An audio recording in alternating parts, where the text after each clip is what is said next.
இந்த பூனையோடைய அம்மா இவங்க தாங்க. இவங்க தான் பூக்காரம்மா. முன்னெல்லாம் கோயில் பழக்கத்தில் இருந்தாங்க. இப்போ இவங்க கோயிலுக்கு வர்றதில்ல.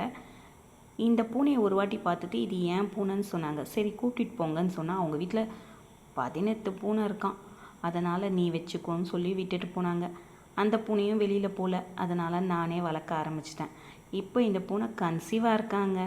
எனக்கே தெரியாது இந்த பூனை கன்சீவாக இருக்குன்னு. காலையில் ஒருத்தவங்க சொன்னாங்க, நம்பலை. இந்த அம்மா இப்போ ஈவினிங் நத்தை பிடிக்க வந்தாங்க. அப்பா பார்த்துட்டு இந்த பூனை கன்சீவாக இருக்குன்னு சொன்னாங்க. இன்னும் 10 நாளில் குட்டி போட்டுருமா. எனக்கு ஒன்றும் தெரியல.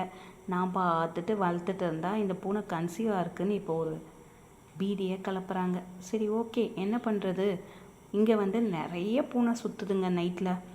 எங்கள் வீட்டில் செவர் ஏறி குடிச்சு ஈஸியாக வந்துடுறாங்க வெளி பூனைலாம். அதனால் இந்த பூனை கன்சீவாக இருக்கான். ஏற்கனவே குட்டி போட்டு 2 குட்டியை தொலைச்சிருச்சு. பழைய வீடியோவில் இதோடைய குட்டியை காமிச்சிருப்பேன். குட்டிங்க ரொம்ப அழகாக க்யூட்டாக இருக்கும். இந்த தாய் அவ்வளோ பாசமாக இருக்கும். குட்டி 2ம் தொலைஞ்சி போனதுக்கப்புறம் என்கிட்டயே வளர்ந்துட்டு இருந்தது. இப்போ மறுபடியும் கன்சீவாக இருக்கான்.